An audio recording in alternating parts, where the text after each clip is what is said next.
all see it. A finish line getting closer and closer.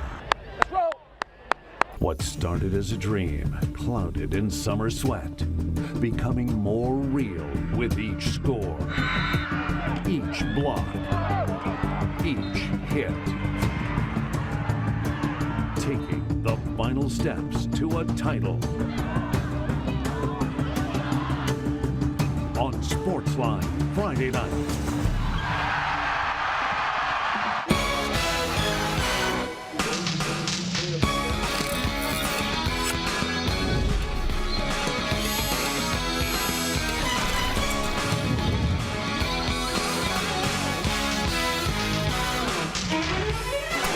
Welcome into week 14 of SPORTSLINE Friday night. Jamboree, 10-game season, 3 weeks of the playoffs. This is when it really gets exciting. You're either advancing to a championship game or making it to the semifinals where you have a chance. Playing football after Thanksgiving, that's exactly where you want to be. And big games require big men like Shaquille O'Neal. He just strolled into the U-High Vanderbilt game tonight and then walked over and hugged freshman wide receiver defensive back Caden Connor. Shaq is DJing tonight at Fred's in Tigerland, Steve. I don't think we'll make it. But U-High would force an early punt, and Jason Barnes with the big return for the Cubs. It was funny. Vanderbilt had faked the punt, and they were good on it, but it was called back because of a penalty. Ends up a big special teams play for U-High. Then it is Patrick Beecham, the 28-yard field goal, 3-0, U-High out in front. And then senior Brian Begg Jr. breaks an arm tackle and sprints into the end zone for a 10-0 lead. And then they go to the play again, and there's just nobody home on defense. Beck straight up the middle for a 57-yard touchdown run and a 17-0 lead at that point. Jordan Gilbert, who played at U-High and is now with the Texas A&M Aggies to take on LSU tomorrow in Tiger Stadium, was on hand watching the game. Sophomore linebacker Harry Beecham picks off the little floater and intercepts it, runs it back for a touchdown, and the U-High Cubs up at that point 24-0. Vanderbilt got a couple of touchdowns to try to get back in it, but along the goal line, Derek Graham was a lethal weapon, scoring a couple of touchdowns back-to-back. Yes, you are on the news, and so is U-High, as they have reached the state championship after a couple of tough semifinal losses the last 2 years. This was a blowout, 45-14 the final. And we've got so much to get on this show. There'll only be a portion of it on WAFB. That St. Thomas More, E.D. White. We've got complete highlights as the #1 seed took on Walker Howard. And we've got more games coming up here in just a minute. Jacques Doucet along with Steve Schneider. Make sure you stay with us. We'll be switching to WBXH coming up at 10:35. Of course, you can watch all 40 minutes plus on WAFB Plus and the 9 News app. Welcome back to SPORTSLINE Friday night. We're headed to Thibodaux for that matchup opposite the U-High Cubs to advance. #1 seed E.D. White hosting St. Thomas More and Walker Howard. Howard comes out of the chute in the second quarter firing. They might have been the #1 seed if he hadn't missed 5 games with an injury. He takes his team down the field, and that looks like a score. Charlie Payton for the touchdown. Cougars go in front of the Cardinals 7-0. Still in the second quarter, Howard back to pass, looking deep, but this time it's the Cardinals who make the play. That is Ethan Lee stepping in front. Interception for E.D. White. It would lead to a field goal. Low scoring, just 7-3 at the half. Third quarter, the Cardinals run game. Jake Sternsfeld, the quarterback with a big-time keeper down near the goal line. From there, it's Jeffrey Dietrich up the middle for the touchdown. E.D. White goes in front 10-7. Howard scrambling and looking deep. Hayes Monica has the touchdown. St. Thomas More pushes back in front 14-10. Later, E.D. White's Jake Sternsfeld. Big keeper, big game. We head to the fourth quarter. They're down by 4. Eventually, they're going to go up by 3. Dietrich up the middle for the touchdown. Cardinals go in front 17-14, and then they get another possession and they start running the rock. Charlie Payton, tough run, picks up the first down. From there, Sternfeld finds the end zone. E.D. White, double-digit lead, 24-14. Howard needs to make something happen. That's not what he was looking for. Ethan Lee has the pick six. Edie White's defense so strong all year long. Celebrating in Thibodaux tonight, the #1 seed protects the house, and their #1 seed they'll face on the 2 seed, U-High. 31-21 was your final. Edie White over St. Thomas More. That is going to be a war in the state championship, indeed. All right, we're going to continue on different fronts here. We've got one more segment on WAFB. We've got to check on Madison Prep. They had a thriller tonight on the road. Of course, they're the defending Class 3A state champion. Yeah. Catholic High and Zachary, a couple of #1 seeds. You're seeing some of the scores scrolled at the bottom of your screen. Man, were these tight games. Remember, we're going to continue here on WAFB for one more segment. Then we switch over to WBXH. You can always watch the whole show on the 9 News app, WAFB Plus, and of course we post the whole show to WAFB.com later this evening. So stay with us. We'll be back right after this. Welcome back to SPORTSLINE. Friday night, Division I Catholic, 1 win away from heading down to Tulane to play for a state championship, taking on St. Paul's. WAFB Player of the Week, Tay Nicholas gets the first score of the game. That touchdown run puts the Bears up on front of the Wolves 7-0. Daniel Beal crashes in from 1 yard out. Catholic High, as expected, up 14-0. But St. Paul's isn't going anywhere. Check this out. They're going to punt, or are they? No, they're going to run a fake punt. Daniel DeFore from their own 30-yard line. How about that? Gets the first down, then Grant Bilson back to pass. This is more like a punt, but it's caught for a touchdown. Justin Washington hauls it in just like that. The Catholic lead sliced in half, 14-7. Ensuing kickoff. The Bears trying to pick it up. They do. But on the return, the ball is stripped, and Jacob Johnson recovers. It sets up another Bilson pass. This one, 40 yards and another touchdown. Jack Salvaggio cuts the lead to 14-13, Catholic by 1. We move to the second half. Bears trying to extend the lead.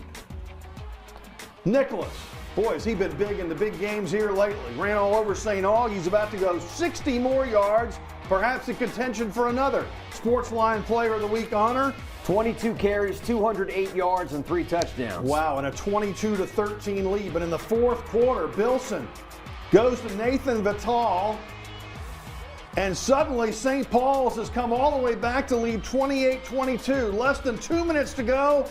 Nicholas, Tay Nicholas, touchdown, point after, and Catholic High escapes your final tonight in the Division I semifinal.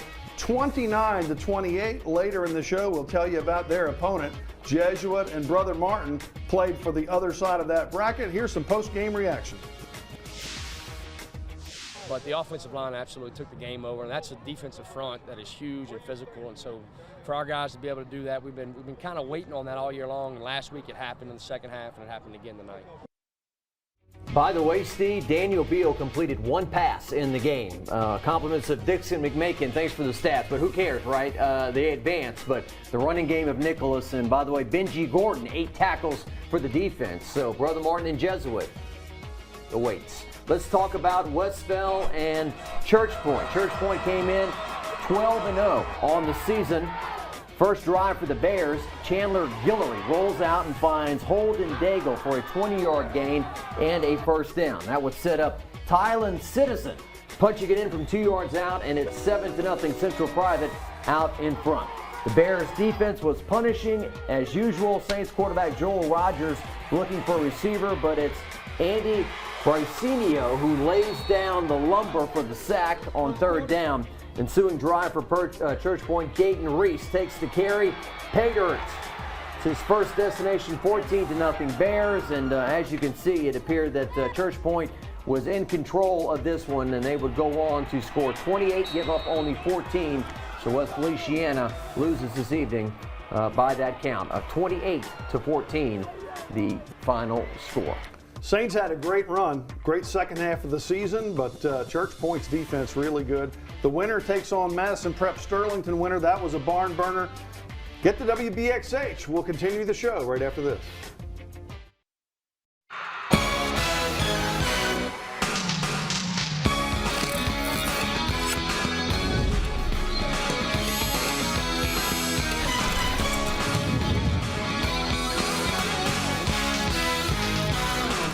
Welcome back to SPORTSLINE Friday night. Our crew has been working hard across South Louisiana to capture some exciting highlights on a chilly night in late November, and we had some barn burners. We've already seen U High advance. We've seen Catholic High advance. 2 more teams tonight could advance to state championship opportunities. You'll have the first one, and I'll have the next one. All right, let's talk about St. Charles Catholic at Notre Dame this evening. And Aiden Artemal hands off to Zach Vickner. He finds the touchdown for St. Charles Catholic. Jack Brouillet runs left, hands off to Nicholas Swacker. He backs up for a pass, and it's complete to Zachary Lamb. Lamb, it's a 74-yard run. He stopped 3 yards short with that hustling tackle. Next play, the Pios score their first touchdown of the game, and we are tied up at 7. Then it's Vickner keeping the ball himself up the middle, scoring another touchdown for St. Charles Catholic. And tonight, they go on to win it by the final of 17-13, the final score. So a couple of traditional powers there in different sports. St. Charles Catholic, while waiting the winner of Newman and Lafayette Christian. So let's cover that one. Former LSU Tiger Trev Falk and the drive for 5. Lafayette Christian, Division III, 4 straight titles, 2-4, 2-3, facing Arch Manning and Newman and Lafayette, the first family, including Hall of Famer Uncle Peyton Manning, in the stands, watching the Knights of LCA put on the stunning performance. Junior running back Lou Argona capping the opening drive, 7-0. Manning did lead his team into the end zone there, a nifty move on the run, 7-7. But Lafayette Christian sophomore Jawan Johnson, the quarterback who was elusive all night, gets the corner of the end zone, 14-7, airs it out just like they do at the Manning Passing Academy. Wideout Alex Beard in stride, 21-7. We're only in the second quarter when the Knights are scoring again. Plenty of time to find Cohen Elair. That made it 28-7. Johnson adds another rushing touchdown, 35-7. We're still in the first half. Check it out. Pressure in his face. He delivers a dime. Beard beats everybody at the back end. Jawan Johnson smiling as he goes 10 for 10 for 309 yards, accounts for 5 touchdowns in a half. The drive for 5 does indeed continue. Final score in this one, after 42-7 at the half, 49-7. Lafayette Christian will be hard to beat in the Division III finals. I don't think they have a quarterback rating in high school, but that would be perfect and beyond. That would be like infinity. Infinity and beyond, no doubt about that. All right, well, much more coming up here on SPORTSLINE Friday night. Welcome back to SPORTSLINE Friday night. Is that banner true, Jacques? We're going to find out. Your girl? Zachary taunting West Monroe, I guess, a little bit, or at least the cheerleaders were. The Rebels, a 9 seed, coming into Zachary, trying to knock off number 1. Hayden Federico, deep to David Moore. Big gain, puts the Rebels inside the 10-yard line. Broncos have a good defense, but Rashawn Pleasant punching it in, and just like that, West Monroe in front, 7-0. Zachary, offense can't move it, forced to punt on their next drive. That cutaway kind of showed you. They'll be in the stands supporting the guys. Anyway, go ahead, sorry. Federico Moore. This is like a replay. Another long gain as the pass completion gets the Rebels on their way. Federico then over the top to Nate Green. That's another Rebels touchdown. He's pretty swole. 14-0, West Monroe in control. Can the Broncos get something going? Eli Holstein says, well, not if that happens. Right through the hands of an intended receiver, intercepted by Jack DeBrule. Rebels offense gets to the goal line. Federico to my man Green again, 21-0. The number 1 seed in 5A is down. Second quarter, Zachary getting the offense cranked. Cameron Stewart takes it for a first down. Later, Eli Holstein crashes across the goal line for the touchdown. The Broncos are on the board. They've answered the bell. They're off the mat. It's 21-7. But West Monroe, Federico to Green. My goodness, this guy is just eating up huge chunks of yardage. It leads to a field goal. West Monroe, 24-7 lead at halftime. The number 9 seed on the road. Zachary on the ropes in this one.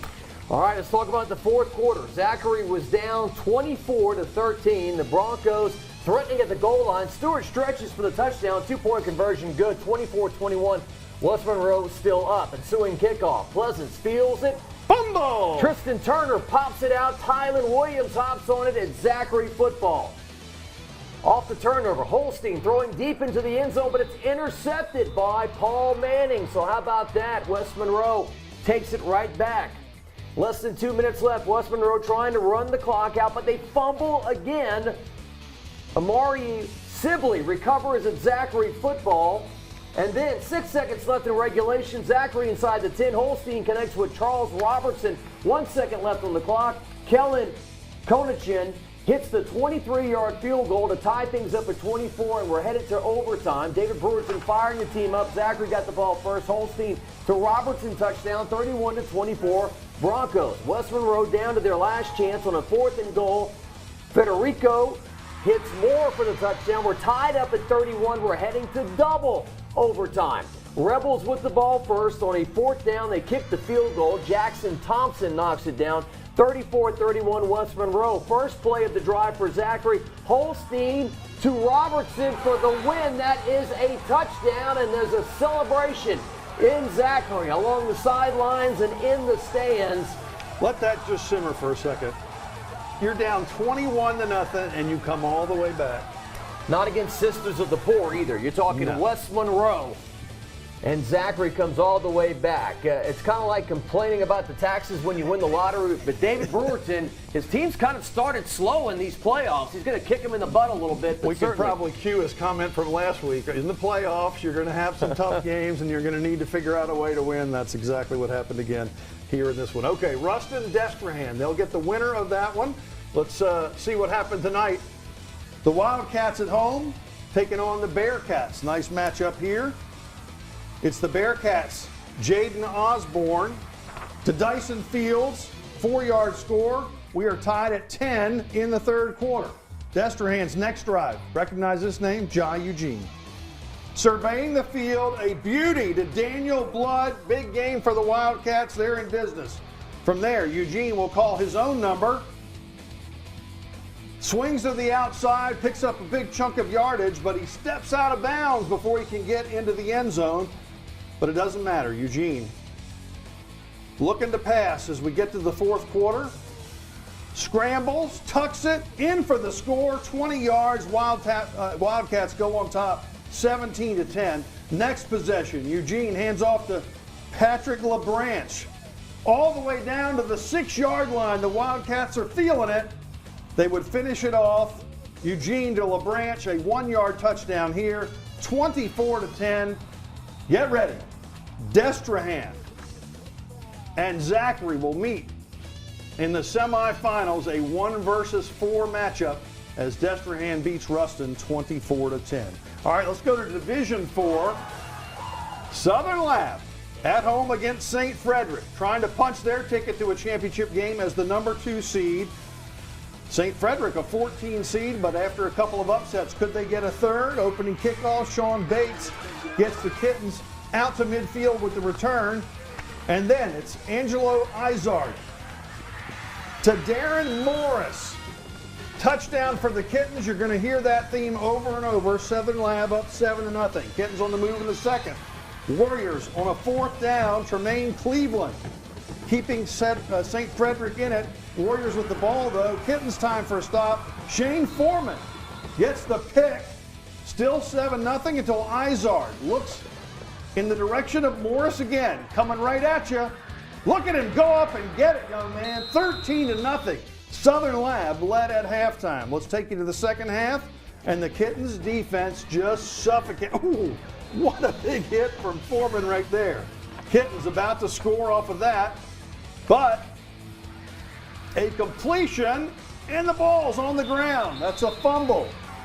Southern Lab Still up 13-0, but they're coming at you again. Third quarter, Izard to Morris.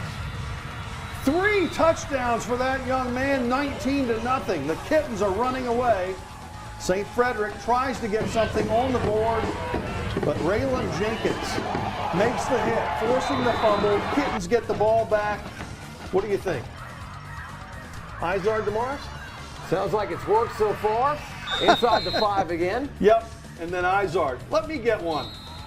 Calls his own number, hands it to the official. Kittens, no problem with St. Frederick. They're in the Division IV championship game, 33-0 over St. Frederick. Ouachita Christian, although the score's not posted there, the number 1 seed that we've seen on our show already this year, did win that game over Calvary Baptist. So it'll be 1 versus 2 for the state title, and that'll be in 2 weeks. That poor kid's going to have a nightmare of seeing Foreman in the hole there. They talk about running backs, you're tiptoeing. You can see it all.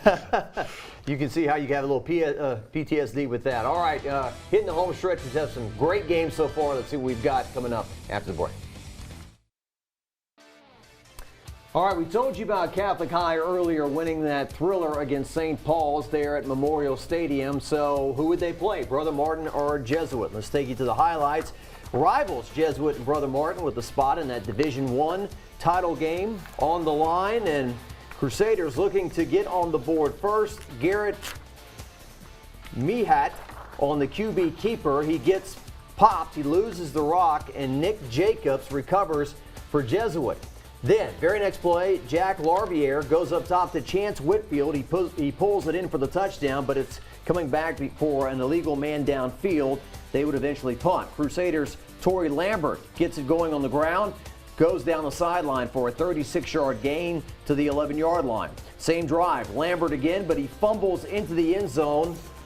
Alejandro Fiera recovers it for the touchdown, 7-0 after the scrum. Jesuit answers. Larviere hits his favorite target, Jace Larson, in stride for a 54-yard touchdown. We're tied up at 7.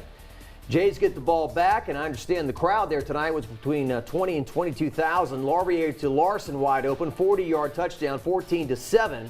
Midway through the second quarter, check out this play call. Larviere to the running back, Jaron Duplessis, 13-yard touchdown, 21-10 at the half. Third quarter, it's Larviere lays down the hammer on the Satyr defense for the first down. A few plays later, Larviere takes it for the score, accounting for all 4 touchdowns in this game, a 28-10 lead.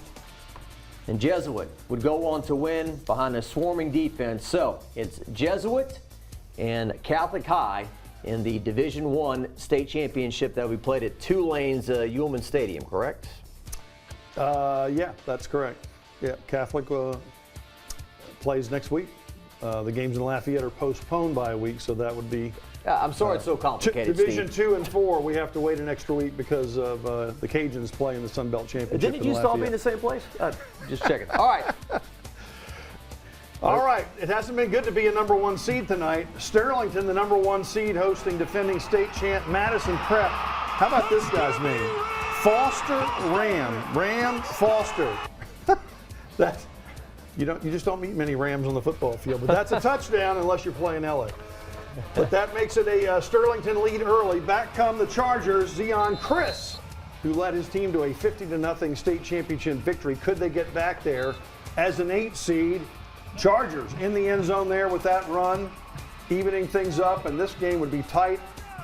All year long, the Chargers get another short-range touchdown. Not really sure who scored that one, but Chris eventually goes back to the air, back to work. Hezekiah Dantzler dancing in the secondary, and get away from me. That's a touchdown. All of a sudden, the Chargers have a big lead over the number 1 seed in Class 3A, but Sterlington, pretty talented team themselves, and they eventually find the end zone as their quarterback, Chase Mitchell, the senior, gets the touchdown. Chargers, do they have an answer? Chris, looking deep. Of course they do. That one's hauled in from Chris Hughes. Madison Prep had no problem scoring on the number 1 seed on the road. The only problem is they had to stop them. Chase Mitchell finds a receiver in the end zone. That's John Barr. junior receiver. Sterlington back in it. This game would go back and forth, and eventually, in overtime, Sterlington prevails. Madison Prep with a great run, but 40-34 is your final in that one. So it's Church Point and Sterlington in the semifinals. All right, another team making a long trip. A meet at General Trask. It used to be the Lake Providence High School team. They're now called General Trask. And Jalen Robinson going up top. Check out that catch. Can you believe that? Javay Gilmore is a top recruit, and I think you see why. He plays defense, linebacker, and makes catches like that. Earl Jackson then takes the direct snap for the Warriors as they punch it in for a 7-0 lead on the road tonight. General Trask's fans hoping for something better from their team. However, big man touchdown. Zamaine Walker. I think the earth shook when he crashed into the end zone there. 14-0. A-Meet in front, and they would add to it before halftime. Robinson pitch and catch with Lamar Harris, who comes down with a touchdown. 20-0 at the break. A-Meet's defense, a couple of goal line stands. The only points they allowed was a safety after one of those goal line stands, so 20-2. A-Meet is moving on to take on Jonesboro Hodge, which beat the Franklin Hornets 29-28. All right, let's take you to White Castle tonight. 1A playoffs. The Bulldogs, a number 10 seed with a tall task, hosting number 2 Homer, the Pelicans, on the opening drive. And that is a connection to Devontae Champ. Is that a little foreshadowing when a Champ catches the touchdown? 7-0. Pelicans in front. They're back at it a little bit later. Nice run. But Jacob Green for the Bulldogs says, I'll take that. Check out the strip from him. Can he score for the Bulldogs? No. Didn't quite get into the end zone. He got knocked out at the 5-yard line. That's bad news because the Bulldogs have a fumble of their own on the bad snap. So Homer takes control in the second quarter. It's going to be their quarterback, Tekela Kidd. Back to throw, and another touchdown. They're telling me we're out of time, and so is White Castle. 40-6, Homer over White Castle. Haynesville will be their opponent. For Jacques Doucet, I'm Steve Schneider. So long, everybody.